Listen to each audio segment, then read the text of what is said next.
Can everybody hear me?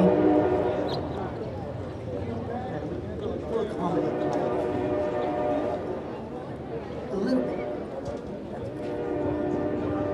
Hello out there, my name is Zoyer. I'm up here again.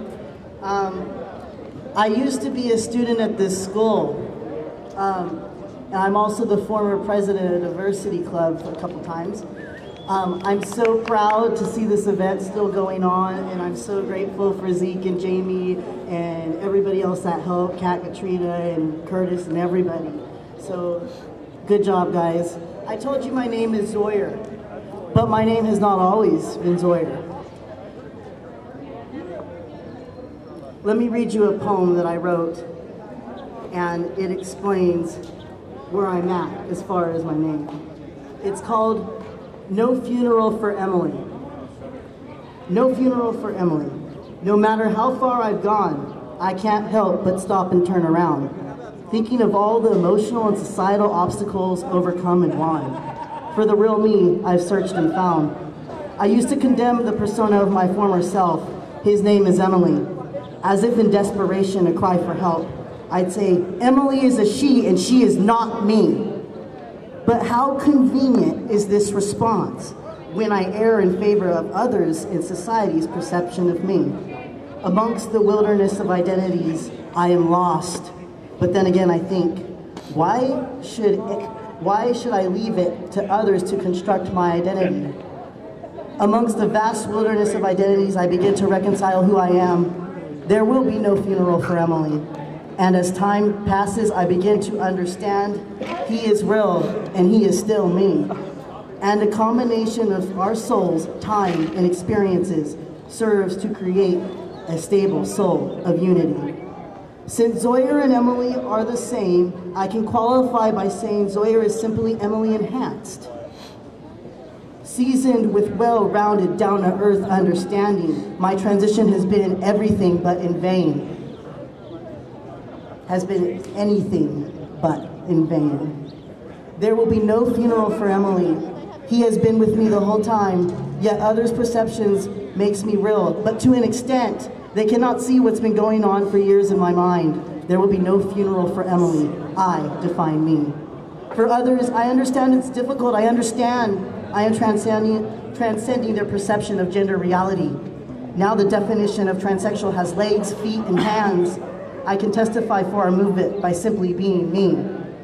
There will be no funeral for Emily. For you, it may be easier to see me as an entity of two, first a girl, then a boy.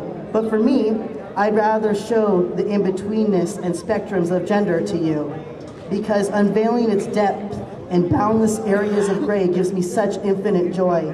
I implore you, think of all the other ways our souls and bodies do not line up. This reality moves beyond the situation of me. I take comfort in the fellowship when times are rough. There will be no funeral for Emily. Together, he and Zoyer live in harmony.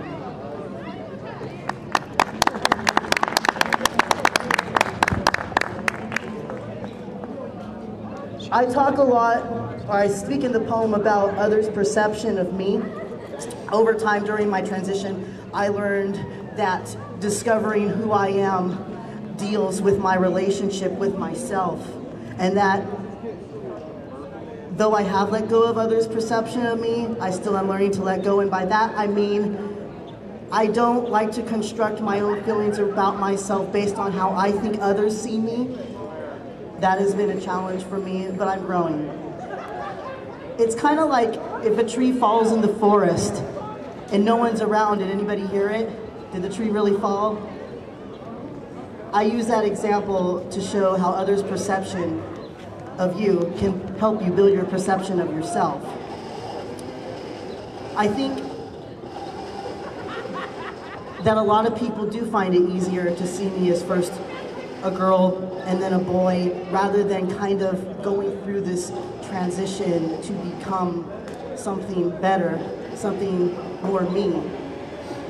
I think the reason why people find it easier to see as me as either one, now the other, or just was one, now the other, is because it's hard for people in this society to see people as being in between genders, or having no gender, or just anything other than man or woman simply.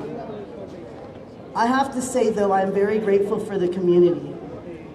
If it weren't for the GLB, I wouldn't have found my T. I wouldn't have known who I was if it wasn't for the other queer people around me, and I thank them full-heartedly for that.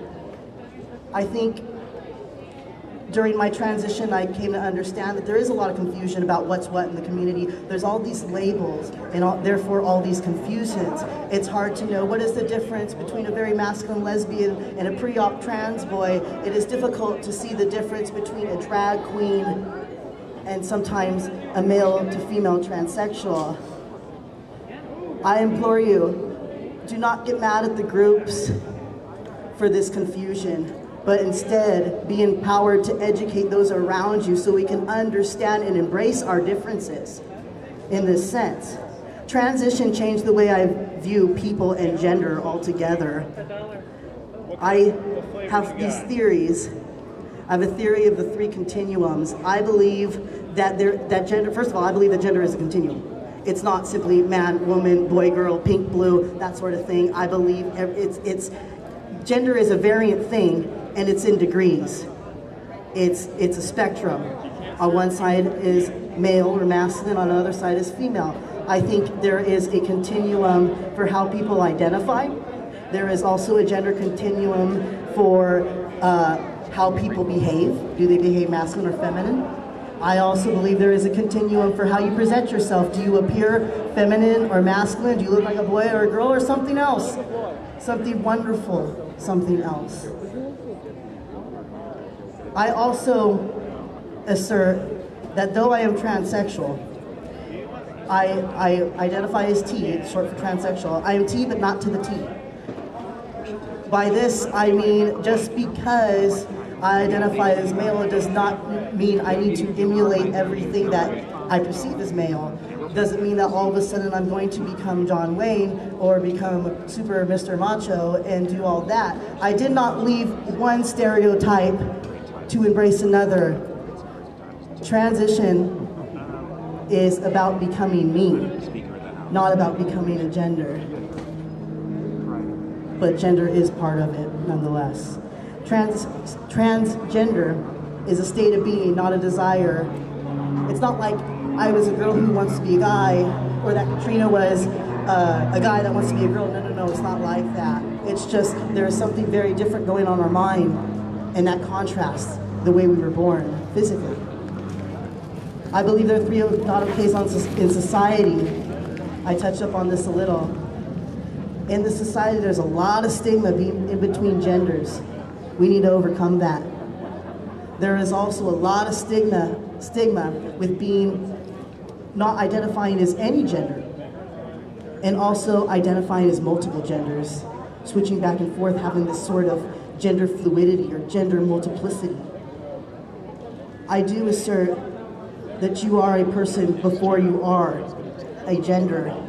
The most important thing about today and about being prideful and celebrating everybody's identity is recognizing and embracing yourself for who you are, and being proud and sharing that with others.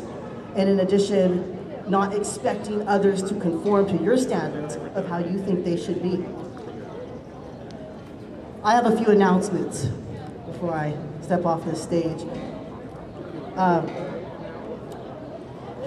am part of Transemotion, as I said, and one of the most fabulous events we've ever put on is about to come to pass. It's called Gender Bender Disco, and it will be Saturday, April 24th at the North Tower Circle. It'll be hosted by the fabulous Lady Head. And there will be King and Queen crowning, raffle prizes, go-go dancers, exclusive performances.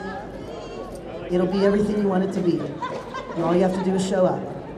All right, if you have any other questions on that, just ask me. Also, don't forget Harvey Milk Day, May 22nd.